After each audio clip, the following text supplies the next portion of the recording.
अस्सलाम वालेकुम व्यूअर्स, कैसे हो आप सब। उम्मीद है सब खैरियत से होंगे। तो दोस्तों, आज जो रेसिपी आपके साथ शेयर होने लगी है वो है आलू कीमा मटर की रेसिपी, जिसको मैं बहुत ही सादा अंदाज में और रवायती अंदाज में बनाऊंगी।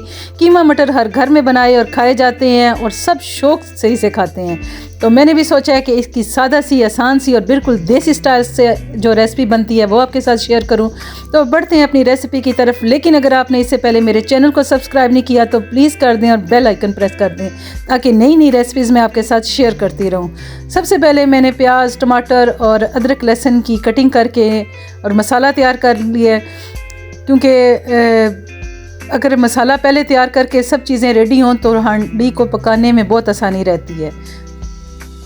लकड़ियाँ मैंने जला ली हैं। चूल्हा जब अच्छी तरह गर्म हो गया मेरा, तो मैंने उस पर एक अदद कढ़ाई रखी है, क्योंकि हम जो आलू मटर कीमा बिल्कुल कढ़ाई वाले देसी स्टाइल में बनाने लगे हैं। अब इसमें मैंने 2 कप ऑयल शामिल किया है। 1.5 kg कीमा है, जिसमें मैं 1 पाव आलू और आधा किलो मटर शामिल कर रही हूँ। इस हिसाब से 2 कप इसमें ऑयल डलेगा और इसमें 4 से 5 अदद बड़े साइज़ के प्याज डलेंगे, जिनको अगर कहें तो 400 ग्राम कह सकते हैं आप।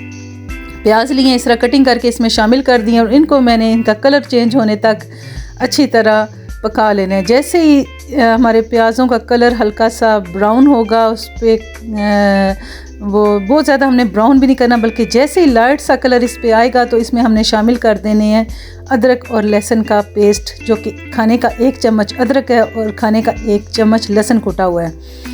इसको शामिल करने के बाद 2 से 3 मिनट इसकी खूब अच्छी तरह भुनाई करनी है। जैसे ही अदरक लहसुन की खुशबू आना शुरू होगी इसमें से, तो हमने इसमें शामिल कर देने हैं स्पाइसेस।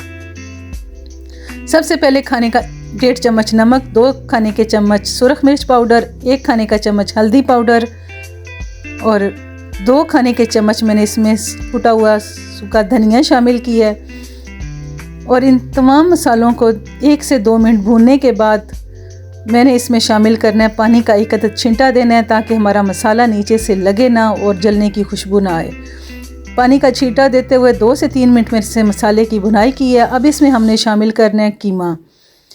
1.5 kg कीमा है, जो कि बहुत ज़्यादा मैंने बारीक नहीं पीसा, बल्कि दरमियाने साइज़ का मैंने कीमा पीसा हुआ है।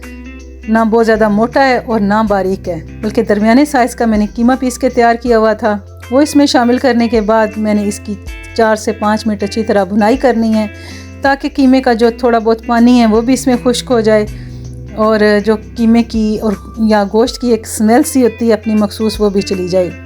बस गोश्त की स्मेल हमेशा उसी वक्त जाएगी आप इसकी भुनाई अच्छी सी करेंगे। अगर आपकी इसकी भुनाई नहीं करेंगे तो कच्चे कच्चे गोश्त का जायका या स्मेल इसमें से आएगी। गोश्त को अच्छी तरह, कीमे को अच्छी तरह भूनने के बाद मैंने इसको देना है। जैसे इसका कलर चेंज होगा, इसमें से जो पानी है वो ड्राई होगा, तो मैंने इसमें रखने हैं टमाटर व्यूअर्स। मैंने इसमें 2 पीसीज में इस तरह कटिंग करके रखे हुए थे। 8 टमाटर लिए हैं मैंने। अगर वेट के हिसाब से कहें तो आधा किलो टमाटर हैं, और वो इसमें मैंने इस तरह रख के इसको ढक के 4 से 5 मिनट के लिए छोड़ देना है, ताकि जो इसकी भाप है इसमें ये टमाटर अच्छी तरह नरम हो जाएं और इसका छिलका आसानी से उतारा जा सके। जब तक ये टमाटर नरम होते हैं, मैंने कुछ सब्ज़ मिर्च हैं उनकी कटिंग करनी है, और जो आलू इसमें इस्तेमाल होंगे उनकी कटिंग करनी है। इस तरह बहुत ज़्यादा बारीक आलू की कटिंग नहीं करनी, बल्कि मुनासिब से इनके छोटे छोटे टुकड़े काटने हैं मैंने। ये बस देखें, 5 मिनट बाद कितने मज़े की हांडी का कलर आ चुका है अभी से ही, और इसका छिलका भी अच्छी तरह नरम हो चुका है। इस तरह मैंने इसका तमाम छिलका आसानी से हटा लिया है। अब इसको चम्मच की मदद से मैंने इसमें अच्छी तरह मैश किया और खूब भून लिया है। 10 से 15 मिनट मैंने इसकी भुनाई करनी है इस टाइम, ताकि हमारे जो टमाटर, मसाला और कीमा है वो खूब अच्छी तरह भुन जाए। जो कीमा है वो हमारा तकरीबन 70% इसमें अच्छी तरह गल चुका है, और जो 30% है वो इसकी भुनाई या आलू के दौरान जब हम इसमें डालेंगे तो वो गल जाएगा। अब इसमें मैंने जो सब्ज़ मिर्च कटिंग करके रखी हुई थी वो शामिल की हैं, और आधा किलो मटर थे जिनके तकरीबन 1 पाव दाने निकले हैं, वो इसमें शामिल करके इसको खूब अच्छी तरह भून लिया है।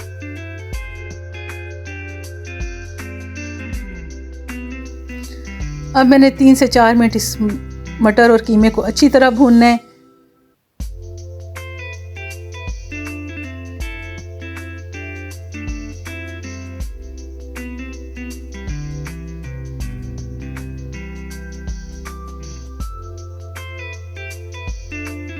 बस अब इसमें जो मैंने आलू कटिंग करके रखे हुए थे, 1 पाव आलू थे वो मैंने इसमें शामिल कर दिए हैं और 1 पाव हुई दही मैंने इसमें शामिल की है। मीठा दही लेना है, इस टाइम मैंने यूज़ किया हुआ है जो इसमें, आपने भी इसमें मीठा दही यूज़ करना है। अगर खट्टा बहुत ज़्यादा इस्तेमाल करेंगे तो क्योंकि टमाटर भी इसमें ऑलरेडी अच्छे खासे इस्तेमाल हुए हैं, अगर खट्टा दही होगा तो हांडी का इतना मज़ा नहीं आएगा।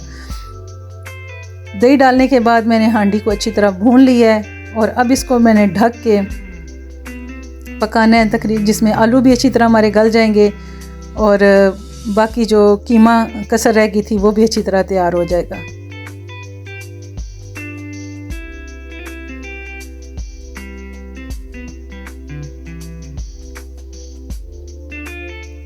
देखिए व्यूअर्स, तकरीबन 10 मिनट मैंने इसको ढक के भाप में पकने दिया है। ऑलमोस्ट कीमा हमारा रेडी हो चुका है, आलू बिल्कुल गल चुके हैं, मटर भी इसमें गल चुके हैं, कीमा भी बिल्कुल रेडी है। इस टाइम मैंने इसमें गर्म मसाला 1 खाने का चम्मच और 1 मुट्ठी भर के धनिया कटा हुआ शामिल किया है सब्ज़, और इस तमाम को मैंने फिर 1 से 2 मिनट भूनने के बाद उतार लिया। व्यूअर्स, कीमा मेरा जो है उसमें हमने पानी बिल्कुल इस्तेमाल नहीं किया था, बल्कि जो कीमे का पहले पानी था इसके बाद दही के पानी में इसको खूब अच्छी तरह पकाया है। पानी का छींटे देने के अलावा, या आप कह लें कि हाफ़ कप पानी इस्तेमाल हुआ होगा, इसके अलावा इसमें पानी यूज़ नहीं हुआ।